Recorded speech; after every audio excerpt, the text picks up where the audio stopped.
إن الحمد لله نحمده ونستعينه ونستغفره ونعوذ بالله من شرور أنفسنا ومن سيئات أعمالنا من يهده الله فلا مضل له ومن يضلل فلا هادي له وأشهد أن لا إله إلا الله وحده لا شريك له وأشهد أن محمدا عبده ورسوله وبعد. وقال الله تبارك وتعالى: وَإِذْ يَرْفَعُ إِبْرَاهِيمُ الْقَوَاعِدَ مِنَ الْبَيْتِ وَإِسْمَاعِيلُ رَبَّنَا تَقَبَّلْ مِنَّا إِنَّكَ أَنْتَ السَّمِيعُ الْعَلِيمُ. صدق اللہ العظیم. میں اللہ رب العزت کی بارگاہ میں اللہ کی تعریف بیان کرتا ہوں، اللہ کی بڑائی بیان کرتا ہوں، حمد و ثنا بیان کرتا ہوں اور درود بھیجتا ہوں محمد رسول اللہ صلی اللہ علیہ وسلم پر، جنہیں اللہ تعالیٰ نے سارے کائنات کے لیے رحمت بنا کر مبعوث کیا. یہ جو مجلس جس میں آپ تشریف فرما ہیں، یہ ہفتے کے دن بعد نماز عشاء منعقد ہوتی ہوئی چلی آ رہی ہے. اس مجلس میں ہم انبیاء علیہم السلام کو لے کر، ایک ایک نبی کو لے کر، ان کی پوری زندگی، ان کی پوری سیرت پر تفصیل سے روشنی ڈالنے کی ایک کوشش کی ہے، اور انشاءاللہ یہ کوشش جاری رہے گی یہاں تک کہ ہم تمام انبیاء اور رسول کی زندگیاں آپ کی خدمت میں پیش نہیں کر دیتے. اللہ سے دعا کرتے ہیں کہ اللہ سبحانہ و تعالی ہماری محنتوں کو قبول فرمائے اور ہماری بات میں تاثیر پیدا کریں. آمین یا رب العالمین. تو یہ سلسلہ ہم نے آدم علیہ السلام سے شروع کیا تھا، اور اس سے پہلے ہم نے بہت ساری دوسری عقیدے کی بنیادوں کو لے کر اس پر تفصیل سے گفتگو کی. آدم کو دیکھا ہم نے، اس کے بعد نوح علیہ السلام کو دیکھا، اور پھر ہم نے صالح، ہود اور دوسرے انبیاء جنہیں اللہ سبحانہ و تعالیٰ نے ابراہیم علیہ السلام سے پہلے بھیجا تھا، ان کی ہم نے تفصیل آپ کے سامنے بیان کی.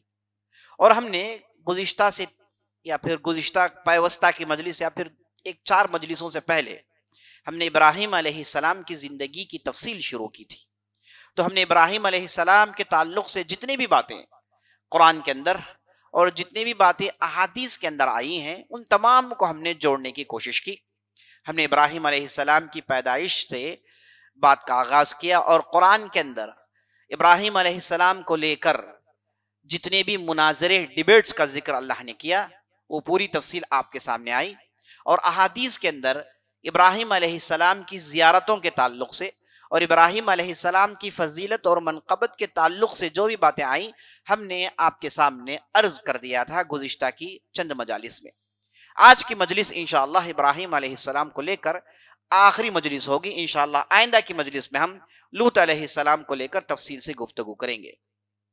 ابراہیم علیہ السلام جب اللہ سبحانہ و تعالیٰ نے انہیں حکم دیا تھا کہ وہ لے جائیں اپنی بیوی ہاجر اور اپنے شیرخوار لڑکے جن کا نام اسماعیل تھا، اور انہیں وادی غیر ذی زرع جسے مکہ کہا جاتا ہے، اس وادی میں چھوڑ کر آنے کا جب اللہ نے حکم دیا، تو ابراہیم علیہ السلام نے اللہ کے حکم میں تعمیل کیا اور اپنے اہل و عیال کو ابراہیم علیہ السلام نے وہاں بسایا. اور اس کے بعد وہاں پر اسماعیل علیہ السلام کی پرورش ہوتی ہے، اور اسماعیل علیہ السلام بنو جرہم نامی ایک یمنی قبیلے سے ان کی شادی ہوتی ہے، اور اس یمنی قبیلے سے وہ عربی زبان سیکھتے ہیں. یاد رکھ لیجئے، عربوں کی 3 قسمیں ہیں. عرب 3 قسم میں انہیں بانٹا جاتا ہے. پہلا قسم عرب کا، وہ عرب جو بالکل قدیم تھے، ان میں سے ہود علیہ السلام جن کی قوم عاد کی قوم تھی، اور ان میں سے صالح علیہ السلام جن کی قوم سمود تھی. اس سے پہلے جدیس، تسم، عمالقہ نام کے قدیم عرب ہیں جنہیں عرب عاربہ کہا جاتا ہے، جو اصل عرب ہیں. ان میں سے قحطان کا ذکر آتا ہے جو یمن کے رہنے والے تھے. تو عربوں کے جو قدیم عرب ہیں انہیں عرب عاربہ کہا جاتا ہے، انہی کو قحطانیین بھی کہا جاتا ہے. ایک دوسری قسم ہے عربوں کی عرب مستعربہ، وہ لوگ جو اصل میں عرب نہیں تھے لیکن انہوں نے عربیت اختیار کر لی. عربی زبان سیکھ کے اپنے آپ کو انہوں نے عربوں میں شمار کیا. انہیں عرب مستعربہ کہا جاتا ہے. عرب مستعربہ کا سلسلہ شروع ہوتا ہے اسماعیل علیہ السلام سے. آپ نے دیکھا کہ اسماعیل علیہ السلام، ان کے والد ابراہیم جو کہ عربی نہیں تھے، وہ عبری زبان بولنے والے تھے، وہ عراق اور فلسطین میں رہنے والے تھے. عرب زمین سے ان کا کوئی تعلق نہیں تھا، سوائے یہ کہ وہ اپنے خاندان والوں کو اللہ کی زمین میں بسایا. اور آگے دیکھیں گے کہ انہوں نے یہاں پر بیت اللہ، کعبۃ اللہ کی تعمیر کی. ابراہیم علیہ السلام عربی نہیں تھے، انہوں نے اپنے فرزند اسماعیل کو مکے میں چھوڑا، اور مکے جزیرۃ العرب کا ہیڈ کوارٹرز ہے، مرکز ہے. یہاں پر بنو جرہم سے اسماعیل علیہ السلام نے عربی زبان سیکھی تو وہ عرب مستعربہ میں شمار ہو گئے. یہاں سے پورا جزیرۃ العرب، جہاں قحطانین تھے وہاں یہ عدنانین بھی سارے جزیرۃ العرب میں پھیل گئے. ان کے بھی ڈھیر سارے قبائل ہیں. ان میں سے مشہور قبیلہ قریش کا قبیلہ، جو آپ صلی اللہ علیہ وسلم کا قبیلہ تھا. اور آپ صلی اللہ علیہ وسلم نے کئی جگہ کہا ہے کہ میں اسماعیل کے اولاد سے ہوں، میں بنو اسماعیل سے ہوں.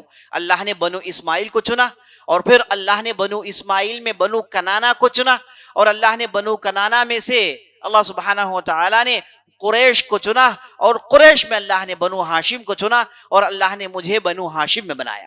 تو آپ صلی اللہ علیہ وسلم عرب مستعربہ سے ان کا تعلق تھا اس تقسیم کے بنیاد پر. اور تیسری قسم جنہیں العرب البادیہ کہا جاتا ہے، یہ قدیم عرب ہیں، یہ بہت ہی قدیم عرب ہیں. یہ جنہیں نومڑک عرب کہا جاتا ہے، یہ پہلے ہی یہ رہے اور ان کے جو ہے یہ ختم ہو گئے، ان کے علاقے ختم ہو گئے. تو اس اعتبار سے اسماعیل علیہ السلام عرب مستعربہ کے امام ہیں. یہاں سے ان لوگوں کے نسل شروع ہوئے جو اصل میں عرب نہیں تھے، جا کے انہوں نے عربی زبان سیکھی تو وہ عربوں میں شمار ہو گئے. بہرحال اسماعیل علیہ السلام بنو جرہم سے عربی زبان سیکھتے ہیں، اور ان کی پرورش وہیں ہوتی ہے. اور اس کے بعد ابراہیم علیہ السلام کی زیارتوں کا سلسلہ شروع ہوتا ہے. احادیث کی روشنی میں ہمیں 4-5 زیارتوں کا ذکر ملتا ہے. پہلی زیارت اسماعیل علیہ السلام کو چھوڑنے کے لیے آئے، اور دوسری تیسری زیارت اسماعیل علیہ السلام سے ملاقات کرنے کے لیے آئے، اور چوتھی زیارت جس میں ابراہیم علیہ السلام اسماعیل علیہ السلام کو ذبح کرنے کے لیے، اللہ کے یہاں بھیڑ چڑھانے کے لیے، بطور قربانی اللہ کے بارگاہ میں پیش کرنے کے لیے حاضری دیتے ہیں، جس کی تفصیل ہم نے گزشتہ کی مجلس میں دیکھ لی. اور 5ویں زیارت ابراہیم علیہ السلام کی، جو آج ہم اس کی تفصیل آپ کے سامنے رکھنے والے ہیں، وہ زیارت تھی کعبۃ اللہ کی تعمیر کے لیے. آپ صلی اللہ علیہ وسلم سے مروی ہے، ابو ذر غفاری اس کے راوی ہیں، وہ ارشاد فرماتے ہیں آپ صلی اللہ علیہ وسلم سے بعض صحابہ نے پوچھا ای مسجد وضع فی الارض اولا، اے اللہ کے رسول سب سے پہلے اللہ نے زمین میں کس مسجد کو بنایا؟ تو نبی صلی اللہ علیہ وسلم نے کہا المسجد الحرام. یہ جو کعبہ ہے اسے المسجد الحرام جو کہا جاتا ہے، اس مسجد کو اللہ نے سب سے پہلے بنایا. اور قرآن میں بھی اللہ نے اسی کا ذکر کیا، ان اول بیت وضع للناس للذی ببکۃ مبارکہ، پہلا گھر اللہ کا جو زمین میں رکھا ہے وہ بکہ کے علاقے میں رکھا گیا ہے، جس میں لوگوں کے لیے ہدایت ہے، اس میں مقام ابراہیم ہے، اس میں روشن نشانیاں ہیں، اور لوگوں کو چاہیے کہ اس مبارک گھر کا حج کریں جو کر سکتے ہیں. اس آیت کے اندر اللہ نے بتایا کہ پہلی مسجد جس کی تعمیر ہوئی وہ مکہ کے اندر ہوئی، یعنی المسجد الحرام.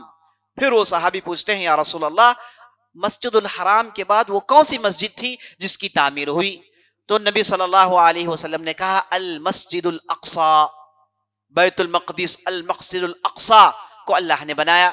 تو فوراً صحابی پوچھتے ہیں یا رسول اللہ یہ دو مسجدوں کے درمیان کتنے سال گزرے ہیں؟ تو نبی صلی اللہ علیہ وسلم کہتے ہیں یہ دو مسجدوں کی تعمیر کے درمیان 40 سال گزرے ہیں. یعنی پہلے المسجد الحرام اس کی تعمیر ہوئی ہے، اور 40 سال کے بعد اللہ نے المسجد الاقصی کی تعمیر کروائی. لیکن ہم تاریخ پڑھتے ہیں تو ابراہیم علیہ السلام نے جب کعبے کی تعمیر کی، کعبے کو دوبارہ رینوویٹ کیا، اس کی تجدید کی، تو اس کے بعد ہمیں تاریخ میں یہ بات ملتی ہے کہ سلیمان علیہ السلام ہیں جنہوں نے بیت المقدس کو رینوویٹ کیا. تو ابراہیم اور سلیمان علیہ السلام کے درمیان 1000 سال کا فاصلہ ہے.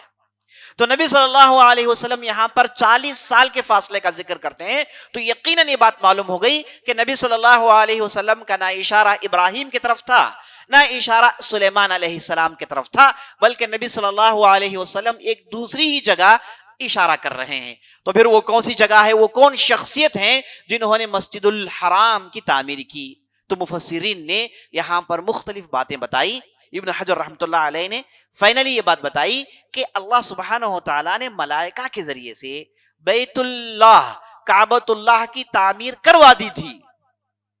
پہلے اللہ نے زمین میں اپنے گھر کی تعمیر ملائکہ کے ذریعے سے کیا، اور تاریخ کی بہت ساری روایتیں جو اس چیز کو ثابت کرتی ہیں کہ کعبۃ اللہ کی تعمیر اللہ نے ملائکہ کو لے کر کیا تھا۔ تو ملائکہ نے اس کی بنیاد ڈالی، اور ملائکہ نے یہاں پر ایسے معلوم ہوتا ہے کہ ایک بہت بڑا گھر اللہ کا، اس کی تعمیر ان لوگوں نے کیا تھا۔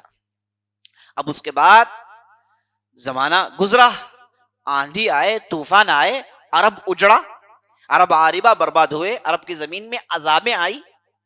ایک دو عذاب کا تو ہم انشاءاللہ ذکر سنیں گے۔ سبا کے قوم پر جو عذاب آیا تھا، اور سبا کی قوم کہتی ہے کہ ہم فلسطین کو جاتے تھے، اور فلسطین کو جانے کے لیے پورا عرب کٹ کرتے تھے، اور ہر قریے کے بعد ایک دوسرا قریہ شروع ہو جاتا، ایک بستی کے بعد دوسری بستی شروع ہو جاتی تھی۔ قرآن اس پر شہادت ہے۔ تو معلوم ہوا کہ عرب زمین بالکل ہری بھری ہوا کرتی تھی، یہاں پر لہلہاتی کھیتے ہوا کرتے تھے۔ بعد میں اللہ کا مسلسل عذاب آیا تو یہاں کی بستیوں کو اللہ نے اجاڑ دیا، یہ پورے کا پورا صحرا میں تبدیل ہو گیا۔ جو آج ہم دیکھتے ہیں کہ پورا صحرا ہے، یہ بعد میں عرب ایسے بنا۔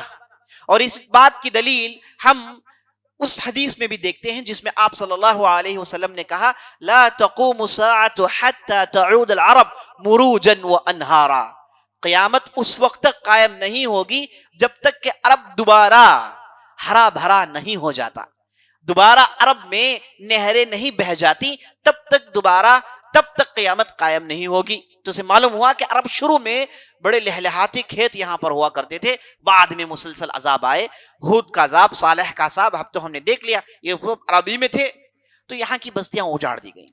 تو اس کے بعد سبا کے اس واقعے میں جو قرآن میں اس کا ذکر ہے، اسے معلوم ہوتا ہے کہ یہاں پر بستیاں ہوا کرتی تھی، اللہ نے عذاب لائے تو یہاں کی بستیوں کو یہاں پر اجاڑ دیا گیا۔ تو میں یہ بتا رہا تھا کہ اللہ سبحانہ و تعالیٰ نے ملائکہ کے ذریعے سے یہاں پر بیت اللہ کی تعمیر کی، اور بہت ہی عالیشان گھر بنایا گیا تھا۔ اچھا، اس کے 40 سال کے بعد یا تو پھر ملائکہ کے ذریعے سے یا تو پھر آدم علیہ السلام کے ذریعے سے بیت المقدس کی بنیادوں کو رکھا گیا۔ اس حدیث کی تفسیر یہی ہے۔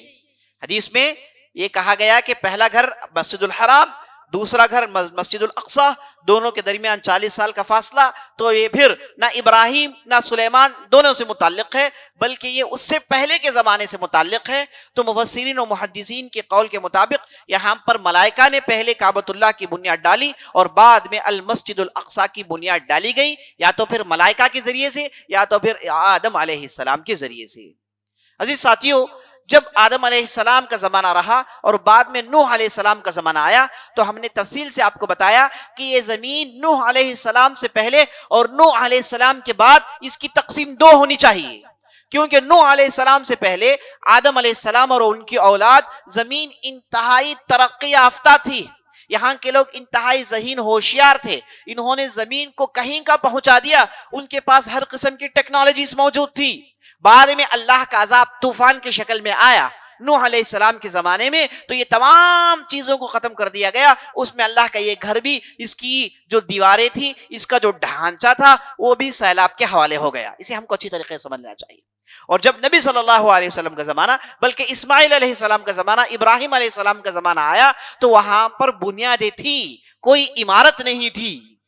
اسی لیے قرآن نے بڑے ڈیلیکیٹ انداز سے الفاظ کا استعمال کیا۔ قرآن نے کہا وَإِذْ يَرْفَعُ إِبْرَاهِيمُ الْقَوَاعِدَ وَإِسْمَاعِيلُ، جب ابراہیم علیہ السلام دیواروں کو چڑھا رہے تھے، وہاں پر قواعد تھے، یعنی وہاں پر بنیادیں تھی، فاؤنڈیشن تھا، اس پر انہوں نے چڑھایا، وہ اور اسماعیل مل کر، اور دونوں نے اللہ کی بارگاہ میں دعا کی کہ اللہ ہماری محنتوں کو قبول فرما، بلا شبہ تو سب کچھ جاننے والا، تو سب کچھ سننے والا ہے۔ تو اس آیت کی روشنی میں یہ بات کلیئر کٹ معلوم ہو گئی کہ ابراہیم علیہ السلام نے وہاں پر جو پہلے سے بنیادیں پڑی ہوئی تھی ان بنیادوں پر دیواریں تعمیر کی، دیواروں کو کھڑا کیا. یہ اچھی طریقے سے سمجھ لینا چاہیے. اور اس کے بعد بیت المقدس جسے المسجد الاقصی کہا جاتا ہے، وہاں پر غالباً آدم علیہ السلام نے وہاں پر ایک مسجد کی تعمیر ڈال دی گئی تھی. تو زمین میں یہ دو مسجدوں کی تعمیر انتہائی قدیم ہے. تو ابراہیم علیہ السلام کو اللہ کا حکم ہوا کہ وہ جائیں اور اسماعیل علیہ السلام کو لے کر یہاں پر بیت المقدس کی بنیاد ڈالیں. اب اس وقت جب اللہ نے ابراہیم علیہ السلام کو اس کا حکم دیا تو ہم قرآن میں جب پڑھتے ہیں تو سبحان اللہ، اللہ سبحانہ و تعالیٰ نے ابراہیم علیہ السلام کی بالکل مختصر ان کی زندگی بیان کی اور ان کی زندگی کے مقصد کو بیان کیا. اللہ نے کہا وَإِذِ ابْتَلَىٰ إِبْرَاهِيمَ رَبُّهُ بِكَلِمَاتٍ فَأَتَمَّهُنَّ قَالَ إِنِّي جَاعِلُكَ لِلنَّاسِ إِمَامًا قَالَ وَمِن ذُرِّيَّتِي قَالَ لَا يَنَالُ عَهْدِ الظَّالِمِينَ. اللہ سبحانہ و تعالیٰ نے ابراہیم علیہ السلام کو آزمایا. اللہ نے ابراہیم کو آزمایا. کن چیزوں کو لے کر آزمایا؟ آپ نے تو پوری آزمائش کی تاریخ سن لی. اللہ نے کہا کہ اپنے بیٹے کو ذبح کریں، اللہ نے کہا کہ لوط علیہ السلام کو بھیج دیں، اللہ نے کہا کہ مناظرات کریں. ایک اکیلا آدمی توحید کے پیغام کو لے کر ساری دنیا میں گھوم اٹھتا ہے، توحید کے پیغام کو ڈنکے کی چوٹ میں سناتا ہے. اپنی زندگی، اپنے اہل و عیال، اپنی دولت، اپنے خاندان، سب کو اس نے توحید کے لیے بھینٹ چڑھا دیا، توحید کے لیے اس نے سیکریفائس کر دیا. تو اللہ کے آزمائش میں پورے اترتے ہیں. تو جیسے ہی یہ پورے اتر گئے، اللہ نے ابراہیم علیہ السلام سے کہا قال انی جاعلک للناس اماما. ابراہیم، ہم آپ کو امام بنانے والے ہیں، ہم آپ کو امام بنانے والے ہیں، آپ کو ہم امامت کا مرتبہ دینے والے ہیں. یہاں پر مفسرین نے کہا کہ ابراہیم علیہ السلام کو امام بنانے کا کیا مطلب؟ امام بنانے کا مطلب یہ کہ ان کے بعد جتنی بھی نبوت، جتنی بھی رسالت آئے گی وہ سب کچھ انہی کی نسل میں ہوگی، اور اس کے بعد جو بھی شریعت آئے گی وہ شریعت ابراہیم علیہ السلام ہی کی شریعت ہوگی. یہاں تک کہ موسیٰ آئے تو ابراہیم علیہ السلام کی شریعت کو لے کر آئے، اس میں جو باتیں بدل گئی تھی اسے انہوں نے دوبارہ سنایا. عیسیٰ علیہ السلام آئے تو انہوں نے موسیٰ علیہ السلام پر جو شریعت نازل ہوئی اس میں جو چینجز پیدا ہو گئے ان چینجز کو ہٹا کر انہوں نے دوبارہ رینویٹ کیا. اور نبی صلی اللہ علیہ وسلم سے تو صاف کہہ دیا گیا اتبع ملت ابراہیم حنیفہ، اے نبی صلی اللہ علیہ وسلم آپ ابراہیم کی ملت کی اتباع کریں. تو سیدھے سیدھے ابراہیم کی شریعت ہے جو اللہ سبحانہ و تعالیٰ آگے چل کے باقی رکھنے والا ہے. یہ دین ابراہیمی ہے جو قیامت تک باقی رہنے والی ہے، اور نبی صلی اللہ علیہ وسلم اس کے بہت بڑے رینوویٹر ہیں. اس کے اندر جو زمانے کی وجہ سے، گزرے زمانے کی وجہ سے، مرور زمانے کی وجہ سے اس کے اندر جو بھیانک تبدیلیاں آ گئیں، اسے نبی صلی اللہ علیہ وسلم نے دوبارہ ان لوگوں کے سامنے پیش کیا. اور قرآن ایک بالکل نیا لیٹسٹ ورژن ہے جو ابراہیم علیہ السلام کو جو شریعت دی گئی تھی اس کی. تو اس میں اللہ نے کہا قال انی جاعلک للناس اماما، ہم آپ کو امام بنانے والے ہیں. تو امام بنانے کا معنی آپ نے دیکھ لیا. قال ومن ذریتی، فوراً ابراہیم علیہ السلام کہتے ہیں اللہ میری نسل میں سے بھی امام بنا. تو اللہ نے کہا لا ینال عہد الظالمین، آپ کی نسل میں جو لوگ کافر ہوں گے، آپ کی نسل میں جو لوگ نافرمان ہوں گے، ان کے لیے تو ہم دعویٰ نہیں کرتے، ان کے لیے تو ہم وعدہ نہیں کرتے. معلوم ہوا کہ ابراہیم علیہ السلام کی نسل میں کافر بھی پیدا ہوں گے، ابراہیم علیہ السلام کی نسل میں نافرمان بھی پیدا ہوں گے، اور نیک لوگ بھی پیدا ہوں گے. اس کے بعد آگے بڑھا یہ بات، اللہ کہتا ہے وَإِذْ جَعَلْنَا الْبَيْتَ مَثَابَةً لِلنَّاسِ وَأَمْنًا وَاتَّخِذُوا مِن مَّقَامِ إِبْرَاهِيمَ مُصَلًّى. ہم نے لوگوں کے جمع ہونے کی جگہ بنا دی اس گھر کو. ہم نے لوگوں کا اجتماع، لوگوں کا بڑی تعداد میں جمع ہونا اس گھر کے آس پاس، ہم نے اس گھر کو اس چیز کے لیے مخصوص کر دیا. یہ گھر وہ ہے جہاں پر لوگ بڑی تعداد میں جمع ہوں گے. اللہ اکبر. ہم دیکھتے ہیں کہ حج کے نام سے ساری دنیا سے لوگ جمع ہوتے ہیں، اور اللہ نے کہا کہ ہم اس گھر کو امن والا گھر بنائیں گے. اور اس کے بعد حکم ہوا وَاتَّخِذُوا مِن مَّقَامِ إِبْرَاهِيمَ مُصَلًّى، اے لوگو جہاں ابراہیم کھڑ کر نماز پڑھتے تھے وہاں سے تم اپنا مصلی بناؤ. تو نبی صلی اللہ علیہ وسلم جب فتح مکہ کے بعد مکے میں داخل ہوئے تو آپ صلی اللہ علیہ وسلم نے اس آیت کی تلاوت کی، اور آپ صلی اللہ علیہ وسلم نے وہاں پر ٹھہر کر لوگوں کی امامت کی. آج بھی آپ جائیں گے مسجد الحرام، آپ دیکھیں گے ایک جگہ ہے، ایک چھوٹی سی گنبد جیسی جو گولڈن کلر کی ہے، وہاں پر ابراہیم علیہ السلام کے پیروں کے چھاپ آج بھی موجود ہیں. اسے مقام ابراہیم کہا جاتا ہے. یہ پہلے بالکل کعبے سے لگا ہوا تھا، یہ پتھر کعبے سے بالکل لگا ہوا تھا. بعد میں آندھیاں آئی تو اسے پیچھے ہٹ گیا، تو لوگوں نے اسے ہٹانا اس کی ہمت نہیں کی. وہیں پر انہوں نے ایک تعمیر کر دی جو آج ہم دیکھتے ہیں، چھوٹی سی جو چھوٹی سی عمارت، بالکل چھوٹی سی جو جگہ ہے، یہ اسے مقام ابراہیم کہتے ہیں، جو آج بھی موجود ہے. تو اللہ نے حکم دیا کہ یہاں سے ساری دنیا کی امامت کا آغاز آپ کریں. تو نبی صلی اللہ علیہ وسلم نے وہاں سے امامت کی. وَعَهِدْنَا إِلَىٰ إِبْرَاهِيمَ وَإِسْمَاعِيلَ أَن طَهِّرَ بَيْتِيَ لِلطَّائِفِينَ وَالْعَاكِفِينَ وَالرُّكَّعِ السُّجُودِ. اس کے بعد ہم نے ابراہیم اور اسماعیل کے طرف ہم نے وحی کی کہ وہ اللہ کے اس گھر کو پاک رکھیں، اللہ کے اس گھر کو پاک رکھیں. ان طہرا، تو آپ لوگ پاک کریں اللہ کے اس گھر کو. کس سے پاک کریں؟ سب سے پہلے گندگی سے پاک کریں، اور گندگی میں سب سے پہلے شرک کی گندگی اور بے دینی ہونے کی گندگی، نافرمان ہونے کی گندگی، ان گندگیوں سے اس گھر کو پاک کریں.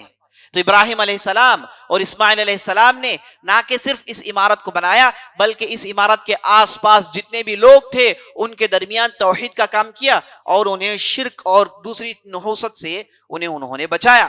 اور کن لوگوں کے لیے پاک کریں؟ للطائفین، جو لوگ ادھر طواف کرنے آئیں گے ان کے لیے آپ انتظام کریں.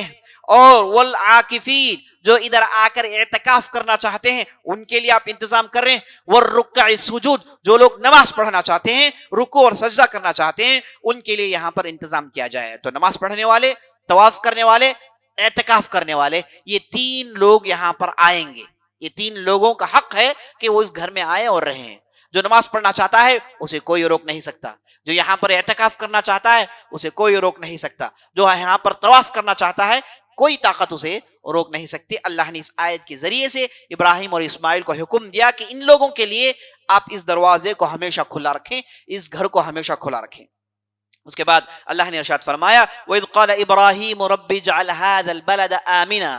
اے اللہ، ابراہیم نے دعا کیا، کہا کہ اے اللہ اس گھر کو امن والا گھر بنا، اور وَارْزُقْ أَهْلَهُ مِنَ الثَّمَرَاتِ، اور یہاں پر جو بھی نسلیں بسیں گی ان کے لیے کھانے پینے کا انتظام کر.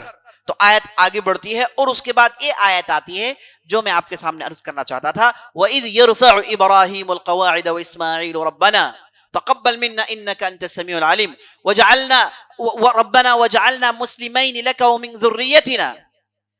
یہاں پر دعا کیا گیا، ابراہیم نے کہا، ابراہیم اور اسماعیل نے مل کے کعبے کی بنیادوں پر عمارت کھڑی کی، اور اس کے بعد دونوں نے مل کے دعا کیا، کہا اے اللہ ہمیں تیرا مسلمان بنا دے اور ہماری نسل میں سے مسلمان بنا دے. وَأَرِنَا مَنَاسِكَنَا، اے اللہ کیسے حج کیا جاتا ہے، کیسے عمرہ کیا جاتا ہے، اس کی پوری تفصیل ہمیں بتا. تو ابراہیم علیہ السلام کو اللہ نے حج کے پورے مناسک بتائے، اور نبی صلی اللہ علیہ وسلم کے ذریعے سے اس امت کو سارے مناسک بتائے گئے. تو اس آیت کے اندر اللہ نے اپنے گھر کی بنیاد کیسے رکھی گئی، اپنے گھر کا رینوویشن کیسے کیا گیا، اللہ نے اس آیت کے ذریعے سے بیان کیا، جس کی تفصیل میں نے آپ کے سامنے رکھی. یہ آیتیں سورہ بقرہ کے اندر موجود ہیں.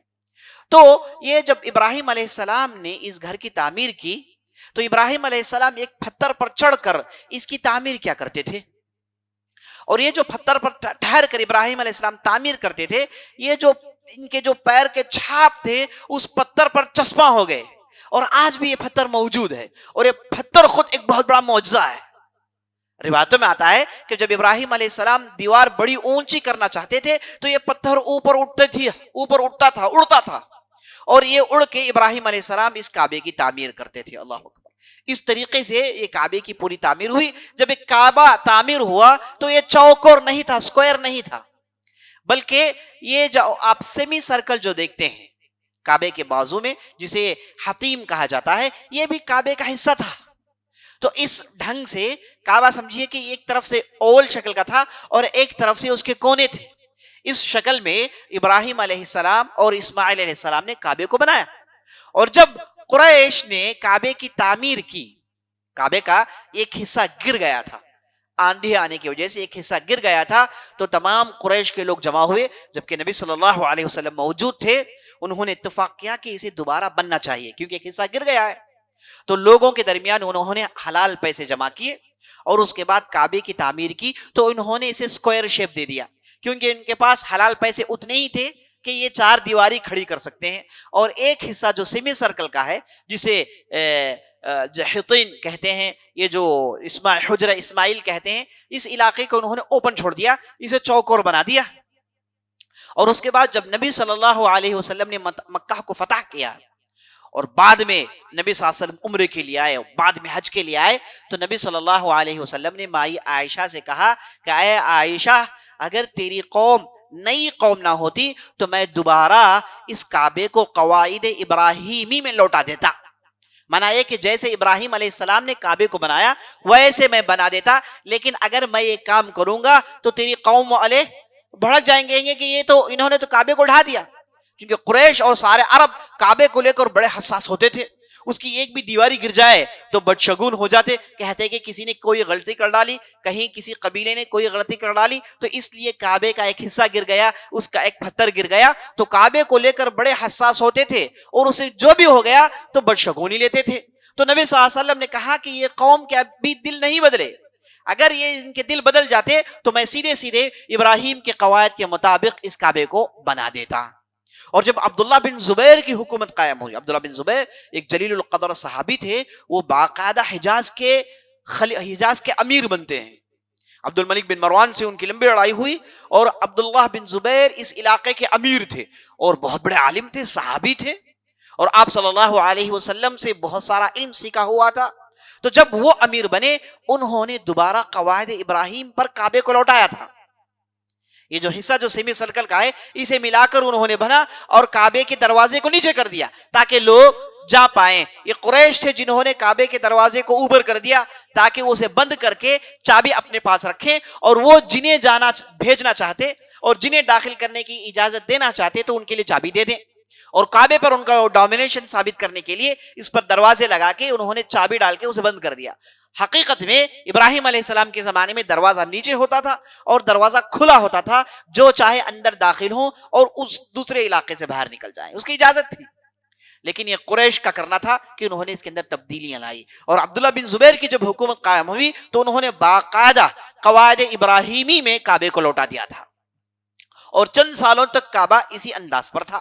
اور جب یہ ہار گئے لڑائی، عبداللہ بن مروان نے انہیں قتل کروا دیا، تو دوبارہ عبداللہ بن مروان آئے اور انہوں نے کہا کہ نبی صلی اللہ علیہ وسلم کے زمانے میں جس ڈھنگ سے کعبہ تھا اسی ڈھنگ میں دوبارہ ہونا چاہیے، تو انہوں نے دوبارہ اسے پھوڑ کے بالکل قریش کے انداز میں بنا دیا۔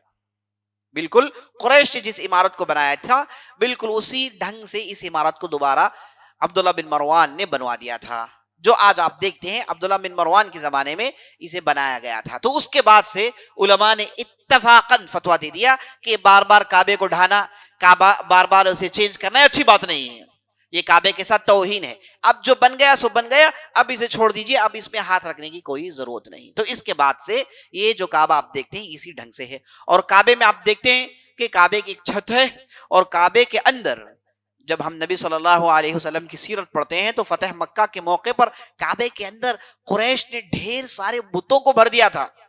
نبی صلی اللہ علیہ وسلم نے ان بتوں کو توڑا اور ان تمام چیزوں کو باہر نکالا، اور قریش نے جب اس کعبے کو بنا تھا انہوں نے زمزم کے کنویں کو کھو دیا، زمزم کے کنویں کو کھو دیا۔ کہا جاتا ہے کہ بنو جرہم جو مکے میں لگ بھگ 2000 سال ان کی حکومت تھی، جب وہ مکہ چھوڑ کر جا رہے تھے تو انہوں نے اس زمزم کی کنووں کو چھپا دیا، اور بنو خزاعہ انہوں نے 300-400 سال تک حکومت کی، انہیں زمزم کا پتہ ہی نہیں چلا۔ بعد میں نبی صلی اللہ علیہ وسلم کے زمانے سے چند دن پہلے فہر کے زمانے میں یہاں پر کنویں کا دوبارہ پتہ چلا، تو بعد میں لوگ اس کنویں کو کھود کر یہاں سے پانی پینے لگے۔ تو یہ مختصر کعبے کی تاریخ میں آپ کے سامنے پیش کر رہا ہوں۔ تو یہاں پر ابراہیم علیہ السلام نے اس عظیم گھر کی تعمیر کی، اور بعد میں جو رینوویشن ہوا اس کی تفصیل آپ کے سامنے میں نے مختصر عرض کر دی۔ اب چلیے المسجد الاقصیٰ کو جاتے ہیں۔ المسجد الاقصیٰ، اس کی بنیاد کو بھی ابراہیم علیہ السلام نے رینوویٹ کیا، کہا جاتا ہے یعقوب علیہ السلام نے رینوویٹ کیا، المسجد الاقصی کے 3 نام ہیں. قرآن میں المسجد الاقصی کا ذکر آیا، سبحان الذي اسرى بعبده ليلا من المسجد الحرام الى المسجد الاقصى الذي باركنا حوله. تو اللہ نے کہا کہ میں نے میرے بندے کو مسجد الحرام سے لے کر المسجد الاقصی تک اس کی سیر کروائی. تو یہاں پر اللہ نے المسجد الاقصی کہا. اور احادیث سے معلوم ہوتا ہے کہ اللہ نبی صلی اللہ علیہ وسلم نے اسے بیت المقدس کہا، اور تاریخ کی کتابوں میں اسے البیت المقدس بھی کہا گیا. تو 3 نام ہیں اس کے، ایک ہے المسجد الاقصی، ایک ہے بیت المقدس، اور ایک ہے البیت المقدس. یہ تینوں نام اس گھر کے لیے استعمال ہوتے ہیں. یہاں پر بعض روایتوں کے مطابق ابراہیم نے اسے رینوویٹ کیا. پہلے تو آدم علیہ السلام نے اسے بنایا، اور یا پھر ملائکہ نے اسے بنایا. ابراہیم علیہ السلام نے رینوویٹ کیا، یا پھر یعقوب علیہ السلام نے اسے رینوویٹ کیا. تو یہ جو مسجد الاقصی ہے یہ کعبے کی طرح نہیں ہے، یہ بہت بڑی جگہ ہے. اس کے آج کے حساب سے 20 سے زیادہ دروازے ہیں، اور کئی ایکڑ میں زمین مشتمل ہے. یہاں پر بڑی زمین میں وہاں عمارتیں ہیں. ایک ہے المسجد المروانی کے نام سے، ایک ہے المسجد القبلی کے نام سے، ایک ہے قبۃ الصخرہ جہاں پر ڈوم آف راک کہتے ہیں، جس پتھر کے سے آپ صلی اللہ علیہ وسلم نے معراج کا سفر کیا تھا. وہ مختلف عمارتیں ہیں. آج اس کے بعض دروازے یہودیوں کے پاس ہیں، اور بعض دروازے مسلمانوں کے پاس ہیں، اور بعض دروازے عیسائیوں کے پاس ہیں، اور بعض دروازے عیسائیت میں ایک فرقہ ہے جنہیں ارمینین کہا جاتا ہے، ان کے پاس ہے. تو 4 لوگوں نے اس علاقے کو اپنے قبضے میں کیا ہوا ہے. تو جو حصہ مسلمانوں کے پاس ہے اس حصے سے چل کر جانا پڑتا ہے مسجد مروانی کی طرف، جہاں پر عام طور پر نمازیں ہوتی ہیں. اور جب نمازیں بھی ہوتی ہیں تو مسجد الاقصی کے اندر جتنے بھی نمازیں پڑھنے کی جگہیں ہیں، جتنی بھی مسجدیں ہیں، سب مسجدوں میں ہوتی ہے. ایک جگہ نماز نہیں ہوتی، جیسے المسجد الحرام میں ایک امام کے پیچھے لوگ پڑھتے ہیں، ایسے نہیں ہوتا ہے. یہ پوری جو مسجد الاقصی کی جگہ ہے، یہاں پر ایک مسجد ہے، وہاں پر الگ امام ہے، وہاں پر الگ نمازیں چل رہی ہیں. ایک دوسرا حصہ ہے، وہاں پر مسجد ہے، وہاں پر نمازیں چل رہی ہیں. تو یہ سیٹ اپ ہے جو ہم کو سمجھنا چاہیے المسجد الاقصی کو لے کر. المسجد الاقصی کی تاریخ میں انشاءاللہ ہم جب سلیمان علیہ السلام پر گفتگو کریں گے، ساری تفصیل آپ کے سامنے آئے گی. یہ سلیمان علیہ السلام نے اسے زبردست رینوویٹ کیا، اسے اس انداز سے اس کی تجدید کی کہ پورے عیسائیوں کی تاریخ میں، یہودیوں کی تاریخ میں اس انداز سے اتنا پیسہ کسی اور نے خرچ نہیں کیا.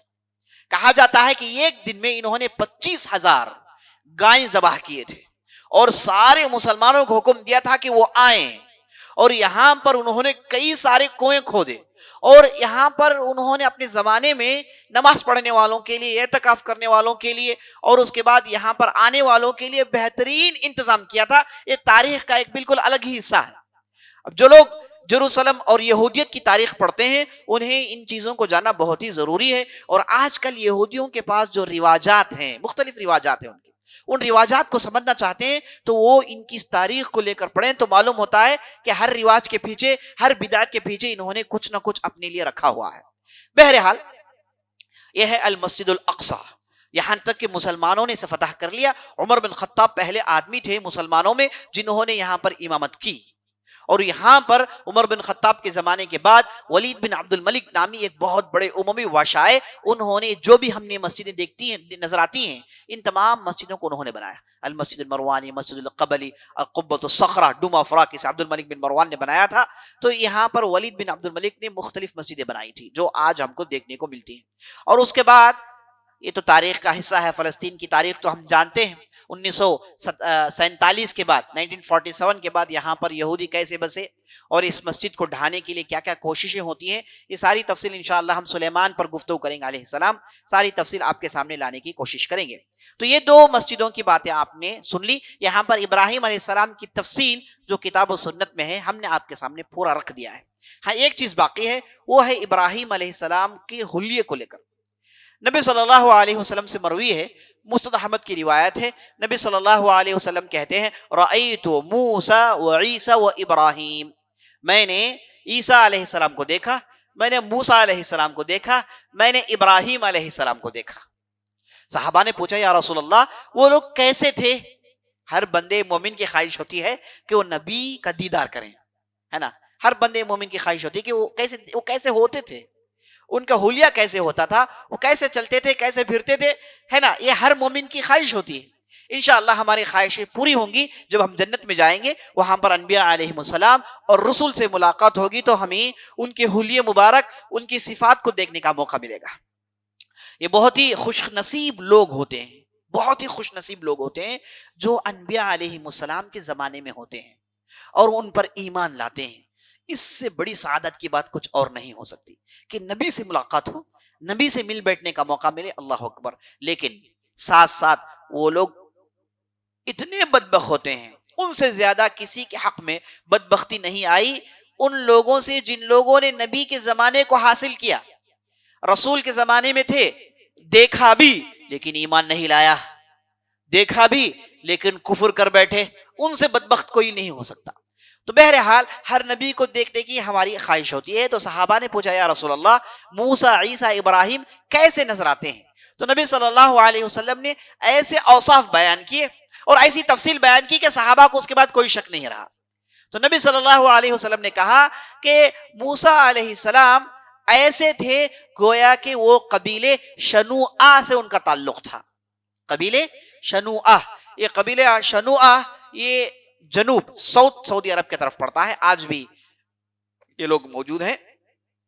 رجال شنوعہ کے نام سے ان کے بھی قبائل ہیں. شنوعۃ اسد ایک مشہور قبیلہ ہے. تو یہاں جو لوگ ہوتے ہیں ان کے خاص حلیے اور ان کا خاص جسم تھا، یعنی ان کے رنگ سانولے ہوتے تھے اور تڑنگے ہوتے تھے، موٹے ہوتے تھے اور دیو ہیکل جسم ہوتا تھا ان کا، موٹے تازے لوگ ہوتے تھے. تو نبی صلی اللہ علیہ وسلم نے کہا کہ موسیٰ علیہ السلام انہی لوگوں میں سے ایک جیسے نظر آتے ہیں. ایک دوسری روایت میں آیا ہے آدم و جسیم، موسیٰ علیہ السلام بالکل سانولے آدمی اور موٹے تازے آدمی تھے. موٹا تازہ ہونا ضروری ہے ورنہ بنو اسرائیل کو کیسے چلائیں گے؟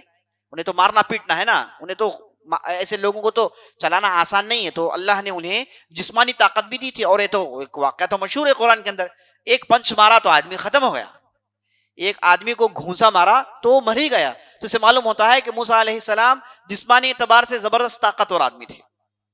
تو نبی صلی اللہ علیہ وسلم نے اس حدیث میں وہی بات کہی، آدم و جسیم، سانولے آدمی تھے اور بڑے مضبوط ہے نا، لہیم شہیم آدمی تھے. اس کے بعد کہا رأیت عیسیٰ، میں نے عیسیٰ علیہ السلام کو دیکھا.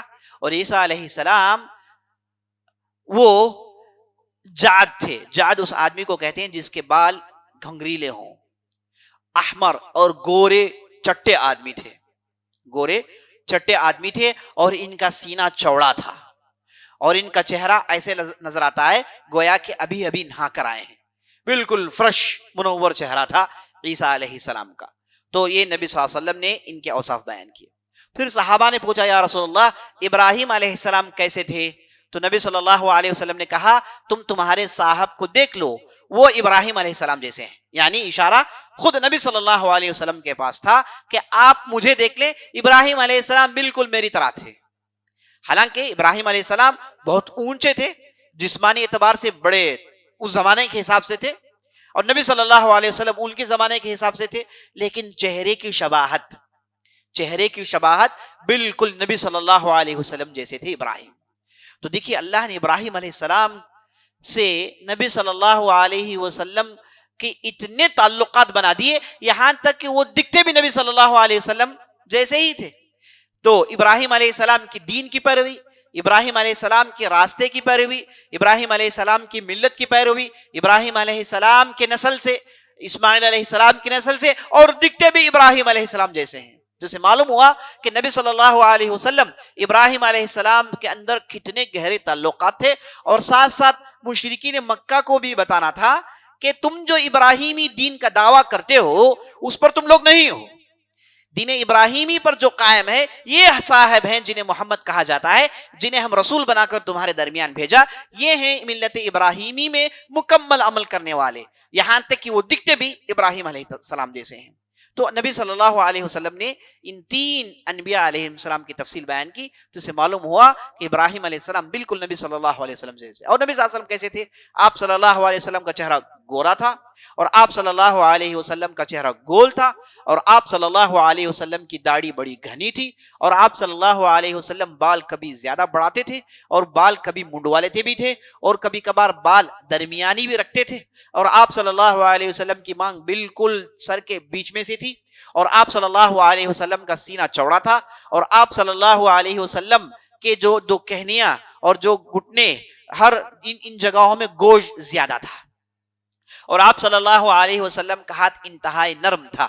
انس بن مالک رضی اللہ عنہ کہتے ہیں کہ میں نبی صلی اللہ علیہ وسلم سے مصافحہ کیا، آپ کے ہاتھ، آپ کے ہتھیلی کو تھاما تو مجھے حریر یعنی ریشم سے زیادہ نرم نظر آیا، ریشم سے زیادہ نرم نظر آیا، اور آپ صلی اللہ علیہ وسلم کی پسینے کی خوشبو ہوا کرتی تھی، اور صحابہ آپ صلی اللہ علیہ وسلم کے پسینے کو لے کر اپنے پاس محفوظ رکھتے تھے، اور آپ صلی اللہ علیہ وسلم چلتے تو بڑی تیزی سے چلتے، اور ہنستے تو آپ صلی اللہ علیہ وسلم پورا منہ کھول کے ہنستے نہیں تھے، عام طور پر آپ صلی اللہ علیہ وسلم کی ہنسی مسکرانا ہوتی تھی، اور آپ صلی اللہ علیہ وسلم کسی کو دیکھتے تو سر پورا ان کی طرف کرتے، اور کوئی بھی بات بتاتے تو بڑے آرام سے دھیمے انداز سے پوری تفصیل سے بات کرتے، گفتگو کرتے تو ہاتھ کبھی کبھار اوپر اٹھا کے اشارہ کرتے تھے۔ یہ آپ صلی اللہ علیہ وسلم کا حلیہ تھا۔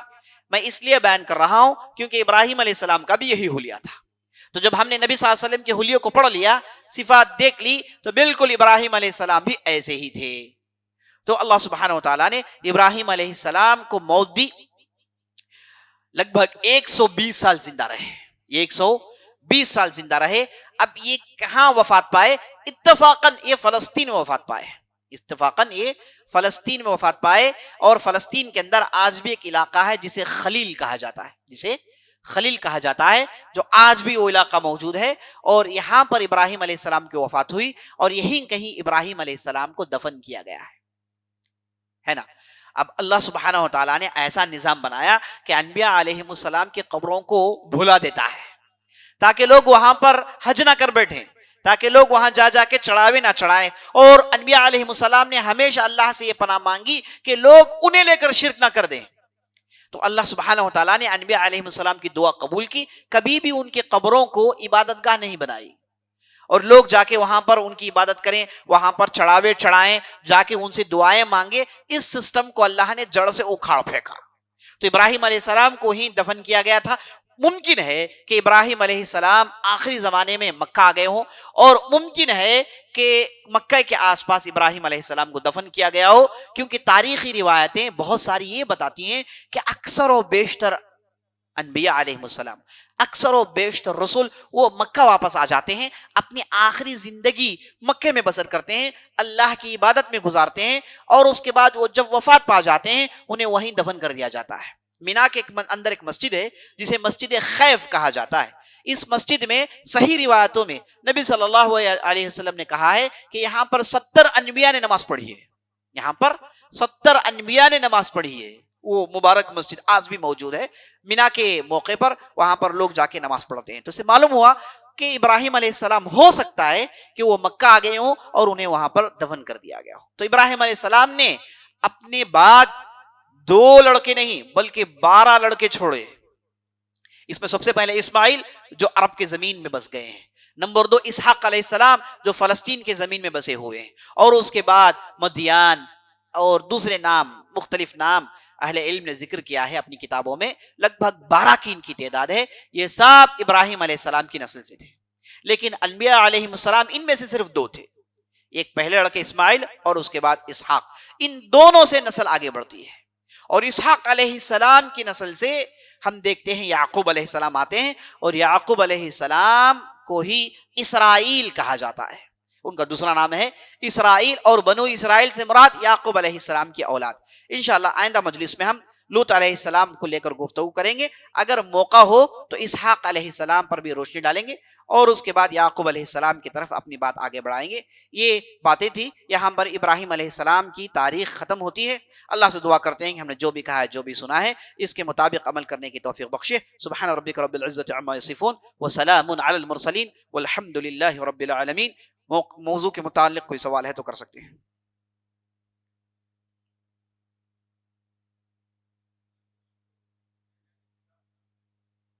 سوال کر رہے ہیں کہ کیا ابراہیم علیہ السلام پر اللہ نے کوئی کتاب نازل کی؟ قرآن کے مطالعے سے معلوم ہوتا ہے کہ اللہ نے صحف ابراہیم کا ذکر کیا ہے، صحف ابراہیم و موسیٰ، سورہ اعلیٰ کے اندر، اس میں ابراہیم علیہ السلام پر صحف نازل ہوئے اس کا ذکر ہے، لیکن وہ صحف کیا تھے، اس میں کیا باتیں تھی، یہ تو ہمیں نہیں ملی۔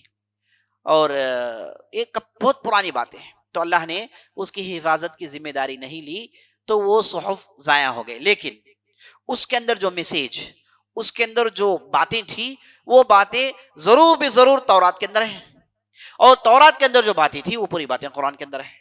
تو ابراہیم علیہ السلام کے صحیفے میں جو باتیں بیان کی گئی تھی، جو تفصیل تھی، وہ آپ پورے کا پورا قرآن میں دیکھیں گے، قرآن میں اللہ نے اسے تفصیل کے ساتھ رکھ دیا ہے، تو اس لیے کوئی میسیج مس نہیں ہوا، کوئی بات مس نہیں ہوئی۔ البتہ وہ جو صحیفے تھے، صحیفے کہتے ہیں کتابچوں کو، جو چھوٹی چھوٹی کتابیں ہوتی ہیں جس کے پیجز کم ہوتے ہیں، اسے کہتے ہیں کتابچہ، تو صحیفہ کا معنی کتابچہ ہے نا۔ تو یہ ابراہیم علیہ السلام پر نازل ہوئی، قرآن سے یہ چیز معلوم ہوتی ہے، لیکن اس کی حفاظت آگے چل کے نہیں کی گئی، واللہ عالم۔ آپ حضرات سے گزارش ہے کہ آپ انشاءاللہ آئندہ مجلس میں تشریف لائیں اور اپنے ساتھ لوگوں کو لائیں۔ آج کل ٹرینڈ یہ بن گیا ہے کہ قریب کے لوگ بھی یوٹیوب میں دیکھنا پسند کرتے ہیں، ہے نا۔ یاد رکھ لیجئے، یوٹیوب میں آپ دیکھتے تو صحیح ہے، لیکن مجلس میں آنا اور مجلس میں بیٹھنا، براہ راست باتیں سننا، اور یہاں پر جو براہ راست جو باتیں سنی جاتی ہیں انہیں جذب کرنا، انہیں سمجھنا، اور اس کی سمجھ میں بہت بڑا فرق ہے۔ آپ گھر میں بیٹھے بیٹھے لیٹے لیٹے یوٹیوب میں آپ نے روکا، پھر کچھ کام کیا، پھر پاس کیا، پھر دیکھا، وہ برکت نہیں آتی، ہے نا۔ مجلس میں آنے کی برکت کے ثوابات تو نہیں لے سکتے۔ مجلس میں آنے کی برکت یہ ہے کہ ایسی مجلس میں دعائیں قبول ہوتی ہیں، ایسے مجلس میں جو علم حاصل کیا جاتا ہے اس کی برکت ہی کچھ اور ہے۔ یہاں پر جو آدمی کنسنٹریشن کر سکتا ہے وہ گھر بیٹھے یوٹیوب سے دیکھتے ہوئے تو نہیں کر سکتا۔ تو اس مجلس کا بدیل، اس مجلس کا سمجھے کہ نعم البدل نہیں ہے یوٹیوب چینل، اسے ہمیں اچھی طریقے سے سمجھ لینا چاہیے۔ اہل علم کے بیانات میں آنا اور بڑی تعداد میں آنا اور بیان کو سننا اس امت کا پرانا طریقہ ہے، اس امت کا پرانا طریقہ ہے۔ ہم نے ایسے ایسے لوگوں کے تعلق سے بھی سنا ہے کہ وہ اگر کسی قریے میں جاتے تو لوگ ایسے نکلتے، لوگ کہتے ہیں کہ یہ لوگ حج کو جا رہے ہیں، بڑی تعداد میں گائیں بیل گاڑیوں میں نکلتے ہیں، چل کر نکلتے ہیں صرف ایک بیان سننے کے لیے۔ تو اس لیے مجلس میں آنا، یہاں پر آ کے بیٹھ کے دینی باتیں سننا، یہ بہت بڑی سعادت کی بات ہے۔ تو یہ یوٹیوب چینل اس کا بدیل ہو نہیں سکتا، یہ اس کی جو برکت ہے وہ یوٹیوب چینل میں اس کی برکت نہیں ملتی۔ اور اس میں جو ثوابات لکھے گئے ہیں، یعنی دینی مجلس کے لیے آپ نکلتے ہیں، چلتے ہیں، پہنچتے ہیں، ہر قدم پر آپ کو، ہے نا، جتنے بھی چرندے پرندے ہیں، جتنے بھی پیڑ پودے درخت جو بھی ہیں، یہ سب آپ کے حق میں دعا کرتے ہیں۔ یہاں تک آتا ہے کہ یہاں سمندر کی جو مچھلیاں ہیں وہ بھی علم سیکھنے والے کے لیے دعائیں کرتی ہیں۔ اور آدمی گھر سے نکلتا ہے، دینی مجلس میں آتا ہے، دینی باتیں سنتا ہے، واپس گھر جاتا ہے، تو یہ جو پورا ٹائم رہا، یہ پورا جو ٹائم رہا، اس میں اسے فرشتوں نے اس کا استغفار کیا، ملائکہ نے اس پر آمین کہا، اللہ کی اس پر خاص رحمت، یہ برکتیں آپ کو یوٹیوب میں نہیں ملیں گی، سیدھی سیدھی بات ہے نا۔ اس لیے آپ حضرات سے گزارش ہے کہ آپ لائیں ان مجلس میں اپنے لوگوں کو، ساتھیوں کو لائیں تاکہ برکت عام ہو۔ اور دوسری بات، جب آدمی مجلس میں آتا ہے تو لوگوں کے درمیان تعلقات بنتے ہیں۔ دینی مجلس میں آئے، آپ دیکھیے، آپ دنیا کی مختلف مجلسوں میں جاتے ہیں، کمپنی کی میٹنگز میں جاتے ہیں، اسکول کے کالجز کی میٹنگز میں جاتے ہیں، وہاں کے جو ہے گیدرنگز اٹینڈ کرتے ہیں، مختلف لوگوں سے آپ ملتے ہیں، اٹھتے ہیں، لیکن کیا آپ کو ان گیدرنگز میں ایسے لوگ ملیں گے جو آپ کے بازو میں بیٹھے ہوئے ہیں؟